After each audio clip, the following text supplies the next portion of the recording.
Hundreds of books,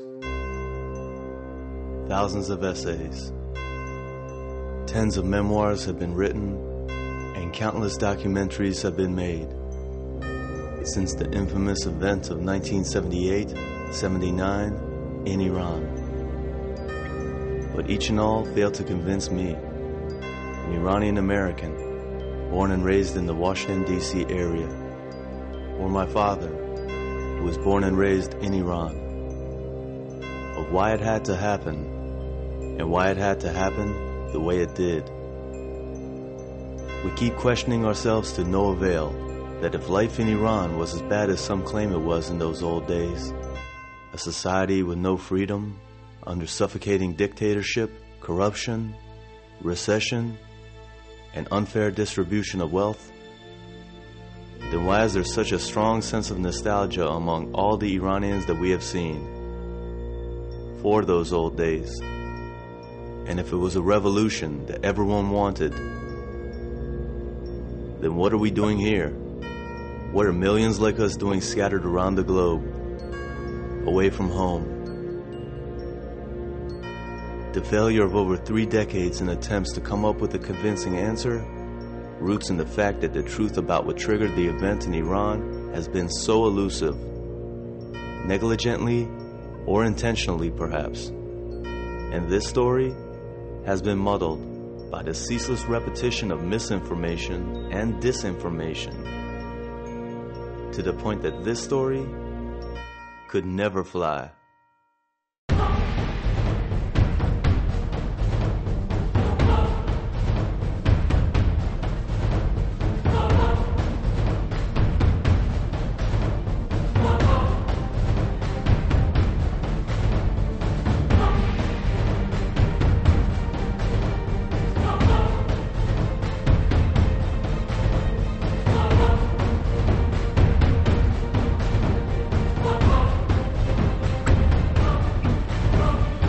Can I say that this year we are going to have a 40% national growth at constant prices, which is more than twice, or almost 3 times, the world record which was held by the Japanese?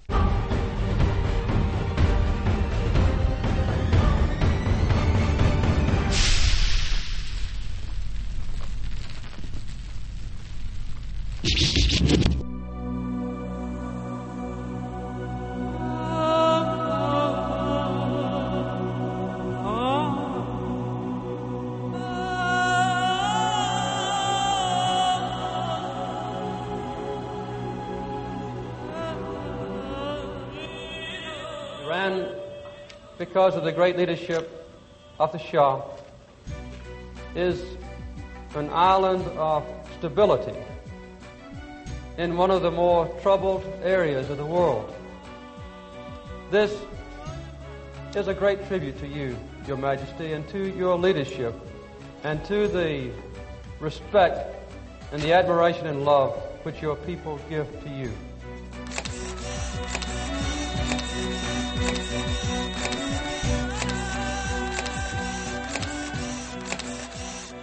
I fully expect the Shah to maintain power in Iran and for the present problems in Iran to be resolved. The Shah has our support and he also has our confidence. I did criticize the president because of our undercutting of what was a stalwart ally, the Shah of Iran.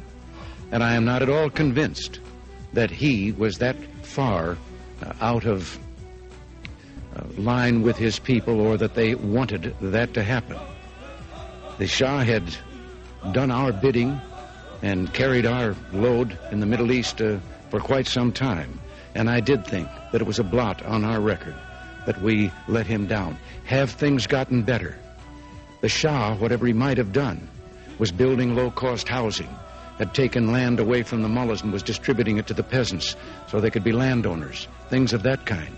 But we turned it over to a maniacal fanatic who has slaughtered thousands and thousands of people, calling it executions.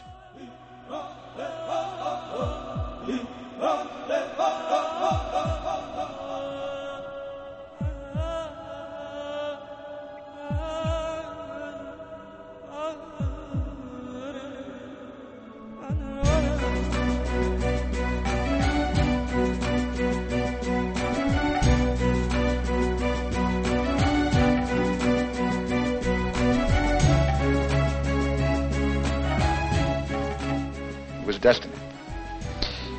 I'm afraid I have the tendency in believing in destiny.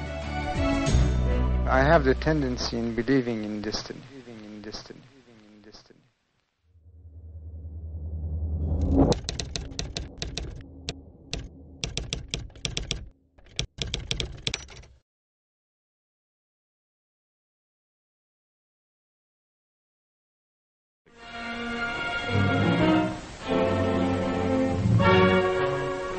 Clear in the record of Russia's post-war years is the long and calculated series of moves which have made the Soviet Union the #1 menace to the peace of the world. Russia's leaders, bent on one goal, world domination, are moving with single-minded purpose toward that goal. Implacably opposed to America's economic system, Russia faces the United States across a world which is shrinking fast.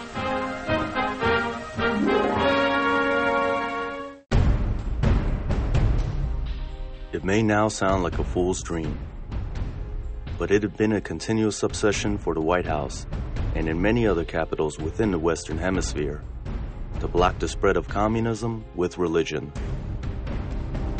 namely Islam. To understand communism, its basic godless philosophy, its goal of world conquest, its insidious tactics, and its cunning strategy. From the dawn of the Cold War, which followed the conclusion of World War II,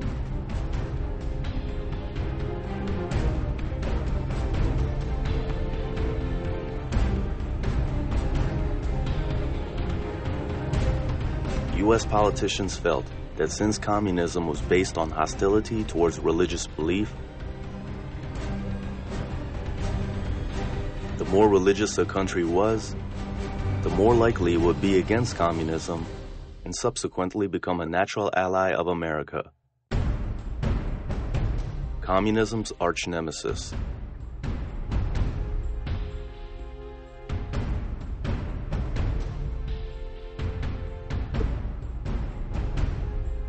Now, how do you define McCarthyism, sir? To them it means, of course, fighting communism, or putting it the way one columnist did the other day, he said, apparently McCarthyism means calling a man a communist who is later proven to be one. In fact, as early as 1945, President Franklin Roosevelt and King Abdulaziz of Saudi Arabia, in their first and only secret meeting on the USS Quincy, had set the tone for several decades to come, solidifying the U.S. and Saudi relations with a mixture of oil and religion. To say that Saudi is a religious state who fights the enemies of God and the U.S. fights godless communists, they would be natural allies.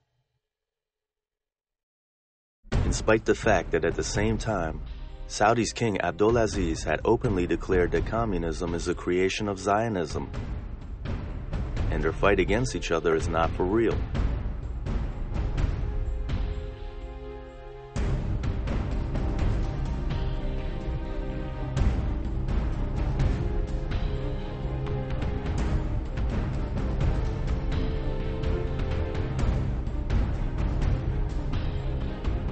In 1954, a simple-minded professor, Bernard Lewis, predicted pious Muslims, and most Muslims are pious, will not long tolerate an atheistic creed. It is noteworthy that during the Cold War, the vast majority of Arab nations proved Bernard Lewis wrong by taking refuge in a communist-dominated Eastern Bloc.